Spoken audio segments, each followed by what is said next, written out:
Hey, this is John Paul Mendoza. It's a Paul world, and I've got a very special guest today. Very excited to talk to him about it. And if you are interested in, well, what you're going to do to create wealth, build wealth, and end up with more wealth, we have the right guest for you. We have Kirk Chisholm, and he is with Innovative. Again, what is the name of the group there? Innovative Advisor Group. Innovative Advisor Group. And Kirk, thanks for coming on. And maybe you tell us a little bit about who you are and what you do and how you got into this business that you're in. Sure. Yeah. So thanks for having me on, John Paul. I really appreciate coming on the show, and I love your show here. Yeah, I got started. It's interesting. I actually got started in this industry back in '99, December of '99 to be exact, which of course is the very end of the bull market. And what's funny is, at the time I was excited because I was, before that I was in college and everybody was making money. It was easy. If you've been around long enough, you remember that time. It was so easy. A caveman could do it. Or a baby in the case of, I think it was E-Trade. They were marketing the baby. And yes, yeah, it was a glorious time. Yeah. And I get in, and of course, then the stock market started going down. And so, I looked at that and I said, God, this is terrible. Like, how am I going to make it? It was really hard, but I will tell you that it was the best thing that ever happened because it taught me the value of risk management. Now, if I'd gotten started in like 1987 or 88, I should say, after the crash, everything pretty much went up for over 10 years. And It was really easy to make money. And you didn't manage risk because you just bought the dips, which, if anyone's familiar with what's going on now, it's much the same way. And, the last 10 years, no one's had any really bad times except for last year. So really what it taught me was how to manage risk because the market went down for 2 years straight. And so, we've done a pretty good job at managing risk during these bad times. And it's because of that 2-year period that taught me what to do and what not to do. And so really all of what we do is colored with risk management first philosophy. If you look at Warren Buffett, you look at some of the top money managers, they'll say the same thing. It's the phrase is, you can't manage performance, but you can manage risk. And there's a lot of truth to that. And I think a lot of people don't spend enough time thinking about it, but that's really colored my kind of background. And when we started this firm, we started it because, we started in 2008 and really we were focusing on investing outside of the stock market. Because at the time, before we were starting it, like 2006, 2007, the deals just weren't there. Like things were expensive. We just weren't finding deals. So we wanted to go outside of the market. So we specialized in alternatives in retirement accounts. And that's kind of how we got started at this firm. Well, and it's interesting that you picked, you picked that time, 1999 to get started. I mean, I know you didn't, sit there and methodically pick that, but it just so happened to be circumstantially that way. Probably one of the things that I always find interesting is it seems like the crowd almost always is on the opposite side of these things. There's this run up, they're sitting on the sideline, they're waiting, and then it, something happens and they dive in and then they get slaughtered in the end. And then on the alternative side, so I'm just going to switch gears. Just want to make that comment. Just on the alternative side is that it's always difficult for people to kind of figure out what other things there are, because some people just believe that there's just the stock market and that's all there is and that's all there's going to be. And being a serial entrepreneur, I've seen lots of different investments over the years. Some have paid off, some have not paid off, but it's fascinating because I think a lot of people think that well, all of that is locked out. I mean, I presume, because just for those of you who don't know, Kirk offers services to help people. If you want to buy something that's an alternative, if you call up, call up any broker and say, I want to go out and invest in something that is not on their sheet, they're going to say, yeah, you just can't do it. I mean, and it's a lot of misinformation. So maybe talk about what is the breadth of things that people can actually look at in your universe. Yeah, and actually, you kind of remind me of this funny story. Like, I actually got started in alts when I was at Smith Barney. It didn't actually get started there, but that kind of took me down the rabbit hole. I had a client call me and say, hey, I want to buy this private note, backed by this real estate in my retirement account. And I said, I don't think you can do that. He's like, no, actually you can. And, he kind of pointed me to some literature, and I started reading up, and I was like, oh, this is pretty cool. I can buy anything I want inside a retirement account. So I asked my manager, I said, hey, my client wants to do this. Can we do this? He's like, no, you can't do that. I'm like, pretty sure you can do it. And he's like, okay, we can't do that. It's possible, but we can't do that. And I said, oh, okay. So, I still went down that rabbit hole and learned about it and really started to get proficient at it. And then I met my business partner shortly before we started the firm, and he was an expert in that. And he used to work for Citigroup Global Risk Management. And, when they talk about like when you create the rules, the finance guys will find a way around it. That was actually his job. Like, here's the rule, find a way around it. And it's interesting because it's really fun, because when you talk about alternatives, most people think about stocks, bonds, and mutual funds. And when the Wall Street guys talk about alternatives, they're talking about hedge funds, venture capital, private equity. And that's such a small sliver of what's available out there. That's the quote unquote Wall Street product. That is what's been kind of productized, if you will. But there's so many things you can invest in. I mean, you can invest in real estate. It's one of the most common assets held in retirement accounts: real estate, tax liens, private mortgages, horses, cryptocurrency, physical gold. There's a lot of interesting stuff we've seen over the years. Tax liens are one of my favorites, but you can get into oil and gas, you can get into mineral rights, airspace rights, fishing rights. We've seen clients do some weird and quirky stuff. You could buy, like, we've seen somebody put a minor league basketball team in their retirement account. Crazy stuff, but there's so much out there that people aren't even aware that exists that is really profitable. And the people who are in that space don't want to really advertise because maybe the market's not quite so big. So there's tons of different opportunities. It's more limited by your creativity. And part of your task, of course, is to not only explain to people that it is possible, but how to do it in a way that they don't end up getting themselves in trouble, right? Yeah, the retirement accounts it's interesting because the rules aren't different from buying mutual funds and buying a horse. The rules are the same. And if you look at the Internal Revenue Code, it doesn't say what you can invest in, it just says what you cannot invest in. So you cannot invest in life insurance on yourself, you cannot invest in S corps, and you cannot invest in collectibles. There's some additional limitations. Those are the main limitations, but you can invest in anything else. And I think what people don't realize, and you look at people like Mitt Romney. Peter Thiel just got outed by, I don't know how they got his tax records, but it wasn't a secret that he had, over $100 million in his IRA. There were articles written about that because he owned he pretty much said he owned Facebook, he owned PayPal, and a bunch of other things in his retirement account, in his Roth IRA. Now it's worth, I think, over $5 billion, which is great for him. And he doesn't have to pay taxes on that ever again. But now, of course, they're raising the eyebrows of all the people who are mad because he made a lot of money. Well, good for him. I don't begrudge other people being successful, but you look at people like that and you say, wow, how did they get billions or more than $1 billion in their retirement account? Well, it's not because they invested in a stock and they waited for it to compound over 40 years of their life. That's not how they did it. Right. They did it by being creative. And that's what makes it fun for us, is you're not sitting there hoping the S&P is going to go up and that's going to create $1 billion for you. That's not how it works. Mitt Romney did not compound his money over time. Mitt Romney, was a very smart guy and made a lot of money through private companies and used his retirement account to do so. And so that's why he has over $100 million in his retirement account. And, the guy was creative and he decided he wanted to do this. And I think a lot of people can do it. They're just not aware that it's possible. So I always like to just make people aware, because there's about 10% of the population that's even aware that you can do this sort of thing.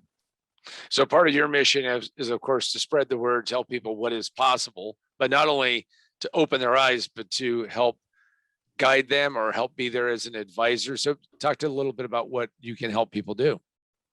Yeah, and to be frank, we're not for everybody. There are a lot of people who want to do it yourself, and that's great. We'll point you in the right direction because it's not a good fit for us. Like there are a lot of people who need help, they need advice in this area. It's not a simple area. I'm still learning. Like this is one of those things where you can't just read one part of the tax code and learn it. It affects all different parts of the tax code. So you really need to get into the weeds with it. Excuse me. And I think it's something that we've created on our website a ton of resources for people to do it themselves because we want more people to understand that this is possible. I enjoy doing it because I get to learn new things. I'm always learning new ways to invest and different things that I can kind of bring to my clients' attention. So for me, that part's fun. So we're really for people who need the help, who either don't have the time, they don't have the interest, or don't have the background to kind of pick this up quickly. That's really what we're for. We're here to advise people and help them, invest better. Excellent. All right, and you're going to be at FreedomFest. I understand this is the first time you've been at FreedomFest. So give us a little bit of a sense of what you're going to be talking about at FreedomFest. Yeah, so this is fun. I love this topic that I'm going to be talking about. So the topic I'm going to be talking about at FreedomFest is financial resilience, how to manage risk in a time of crisis. So we have this risk management first philosophy, and over the last year was actually a good example. So we have this kind of principle we call financial resilience, which is really helping people be more resilient in their life. And a lot, obviously I'm a expert when it comes to investing and finances, but when it comes to other parts of your life, that's also an area that we help people because, you think about last year, great, the market dropped 33%. That was terrible, but that was the least of your problems. You were stuck in your house. You were afraid of COVID coming to get you. It reminds me of a good South Park episode where people were worried about global warming and they were hiding in a gym, as if it was coming instantly. And, but people it was a psychological problem because I have kids, my kids are stuck in the house. They couldn't, socialize with other kids. And they're at the part of their development where that's really important. Getting out and exercising, like all of these different aspects of life, people were stuck and they were really, I don't want to say harmed, but they were harmed by this in many ways. And so we work with our clients to really make their lives better. And, the financial part is the keystone for what we do, but we also go outside of that. And so being resilient is not just about being prepared financially, it's being prepared for your life. And I'm going to be talking about the financial part in FreedomFest, but people should be aware it's not just that. Because if you think about it, I'll give you kind of a short snippet, but if you think about most people, there's this concept of fragility, right? And right. You think about the turkey, right? The turkey has a fragile life. The farmer goes out and feeds the turkey every day. The turkey's in a fence. There's no risk. He's never going to die. He's never going to get attacked by wild animals because he's protected. So every day the turkey wakes up, he's like, hey, this farmer's going to feed me. I'm going to get nice and fat. I don't have to work out. I'm just kind of hanging out with my other turkey buddies and life is good, right? There's no risk. And then all of a sudden, a few days before Thanksgiving, whack, and no more turkey. That is the epitome of the markets. People feel right now that like, hey, everything's perfect. There's no risk. I just buy the dips. The Fed's going to bail us out. We're all good, right? Until whack. And then your portfolio goes down 50%, right? Just like 2008. That's a fragile situation. And then you look at resilient, which is what we like, which is basically being prepared. So I live in the Northeast, right? And we have a lot of resilience here because the weather it's always changing. I went to California for 2 weeks. By the end, I was ready to come home. I'm like, it's perfect every day. I can't deal with this. I'm losing my mind. I need some rain or some clouds or something. It just every day was the same, right? Yeah. Oh yeah. But living in New England. And I live in Southern California. The hardest part about trying to get out of this place is every place I go to, they go, no, it doesn't rain that much, or it isn't usually this humid, or it isn't usually this thing. And it's tough because, you really do get, I guess I'm the turkey, I'm just sitting here, every day. It's just great weather. Right. So, yeah, and that's exactly it. I was in San Diego, and well, it was perfect. It was awesome. And I know why people live there. It's because of that. It's not because of the high taxes or the earthquakes or the forest fires or the bad politicians or the homelessness, all of that, whatever, it's water under the bridge. But the perfect weather is why people stay. Massachusetts is not the best place either, but we're more resilient because we're used to the changes in season, and we just, right. we just get used to it. Right. And so being resilient is about being acclimated to change and being prepared for change. And then there's the other side of the spectrum, which is anti-fragile, which is when the times are bad, like 2020, you actually do better. And so the concept of being prepared or being resilient is being prepared for all environments, being prepared for the fragile environment, for the anti-fragile, and the middle of the road environment, which is kind of the more resilient. So we really work with risk management to make sure people are prepared. So no matter what happens, you're ready for it. So last year is a good example. So the market went down 33%. No one knew that was going to happen. No one knew the world economy was going to shut down or COVID was going to be a big deal. I mean, you could claim you did, but no one really knew that was coming, right? So no one was ready for that specific example, but we were prepared for something. So it didn't have to be COVID. It could have been something else, but we were prepared. So while the market was down 33, we might've been down like a few percentage points. And we were ready for that kind of environment. And that environment will happen again. I mean, look at Japan. Japan's an environment we're prepared for if that ever happens here. It would be really horrible if that happened. I mean, the market went down for 22 years in a row. It's only now coming back since 1990. It still hasn't exceeded the peak of 1990. You're talking 30 years where the market's down. Imagine if that was you. Imagine today the market goes down for 20 years in a row and you don't get your money back for pretty much 30 plus years. If you're in retirement, that's a tough place to be. So our philosophy is, how do we manage risk so that doesn't happen? So you're prepared for the situation where the market declines and maybe doesn't come back, more of a permanent impairment of capital, as we call it. So we prepare our clients for the situation. So when and if they do happen, then we're ready. Because imagine in 2009 in March, imagine if you were sitting on all cash. What would you have done with that cash? You could have gone around like a kid in a candy store and bought any stock for a deep discount, and you could have sat on it and you'd be really happy right now. Oh, yeah. So, well, absolutely. Yeah. And that's true. By the way, I have any of you out there, and Kirk can use this, I'm giving, free license on this one, is that in the 90s, when this whole internet crazy was going on, I was actually working for a high-tech company spinoff out of MIT. You may have heard of this school. It's in Massachusetts. And I was the evangelist, and I would meet people who would tell me about how they knew that certain stocks were going, that this stock was this and this stock, and they knew all of these things. Now I'm on a Southwest flight. And I look at the guy and I say, so you knew Netscape was going to be just this smoking hot stock? Yeah, I knew it. I mean, I knew it. And I said, okay, so where's your $5 million? And the guy goes, what? I said, where's your $5 million? If you knew that, you would have taken out credit card cash advances. You would have bought options on it. And you wouldn't, I mean, 5 million is the minimum you'd have. And you sure in hell wouldn't be flying on Southwest. And they all went, and I said, how many shares do you own today? The guy goes, oh, well, none. Yeah, was that none I hear? Now, one of the guys who really gave me a break in life bought $100,000 worth of price line at the opening because he got to be in that rarefied air. He didn't buy it pre-IPO, but he bought it at the opening. And he still won't tell me how much he has left and what he sold it for, but he has done quite well.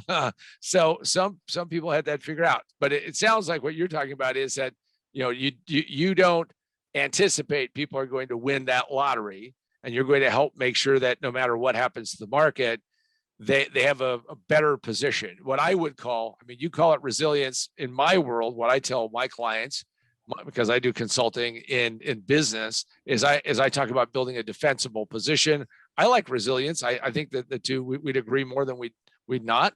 So you're really talking about building that today when you don't need to do it. Yeah, so think about it this way, and this is I'm actually gonna be talking about this Freedom Fest a lot about the Wall Street half truths. Is you get half a truth, you don't get the full truth, and we're going to talk about a lot of those. So here's one. Every pundit out there stands up and says, "Here's what's going to happen." This is going to happen because that's what news is generated around, people who quote unquote know what's going to happen. And what's funny is none of us can predict the future, just like you're saying. Nobody can predict the future, but everyone stands up there and acts like they can. And you know what? Investors flock to those people who claim to know the future, and no one knows the future.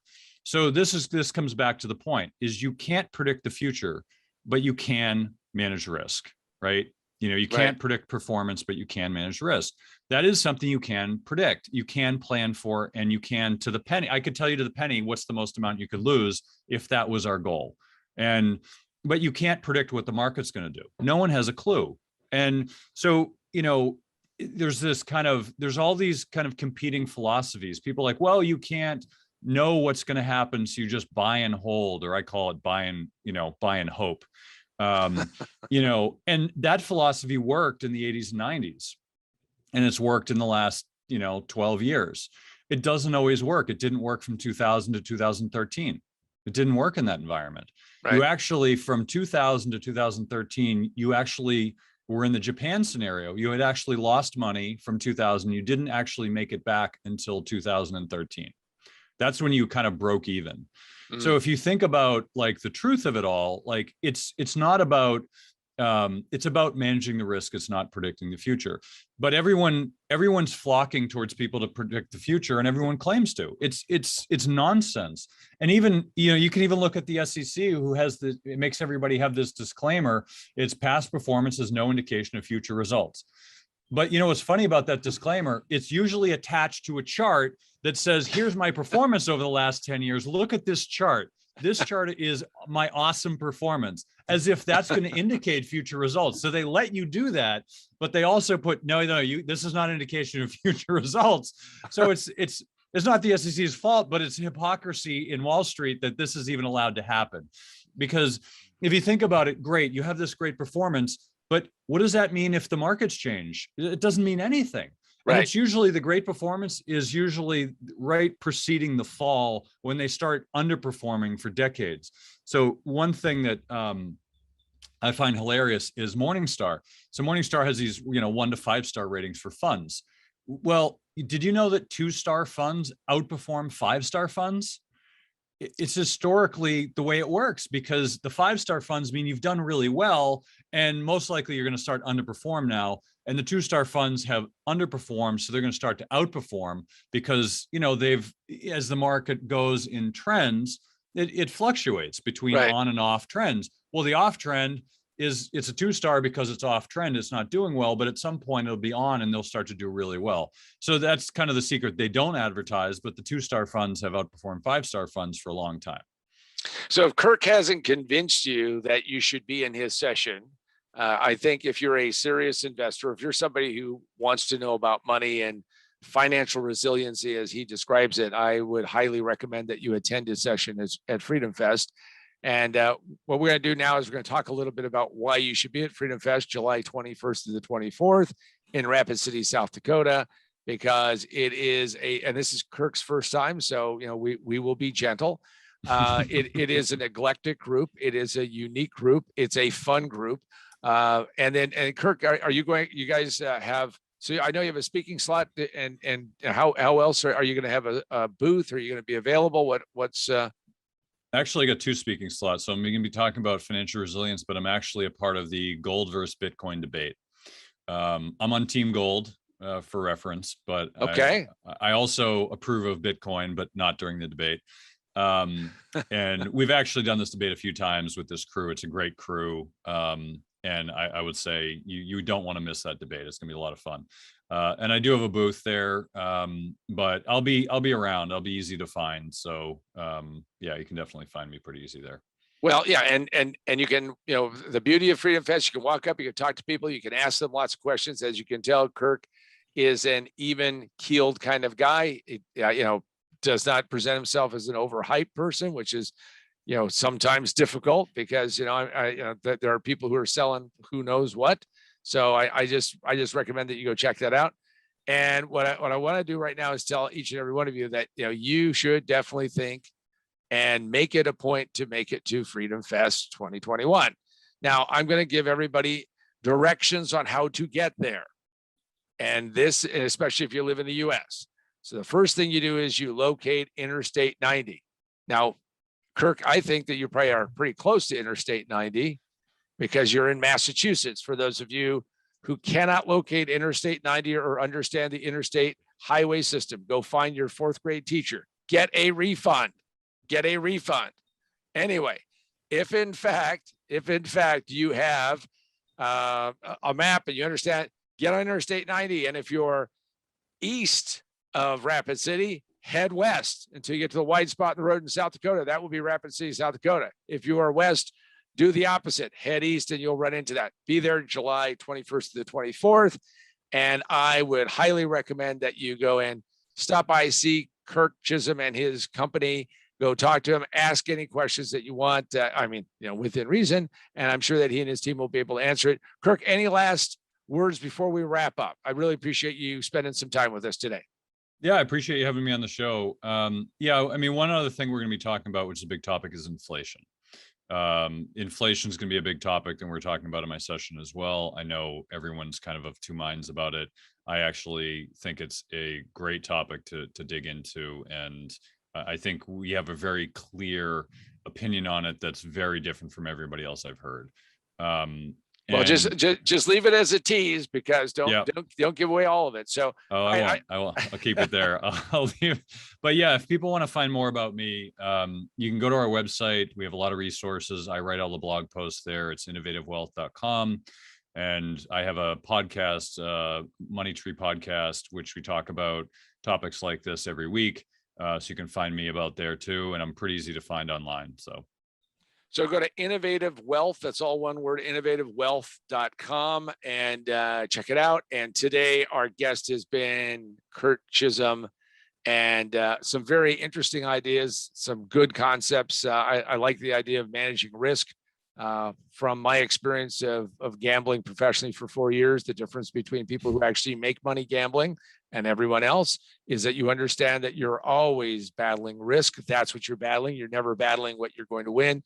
You're always having to deal with risk because that's what probability is all about. So Kirk Chisholm, thank you very much for coming and being here. Look forward to seeing you and meeting you at Freedom Fest. This is John Paul Mendoza with It's a Paul World, and we'll see you in Rapid City, South Dakota.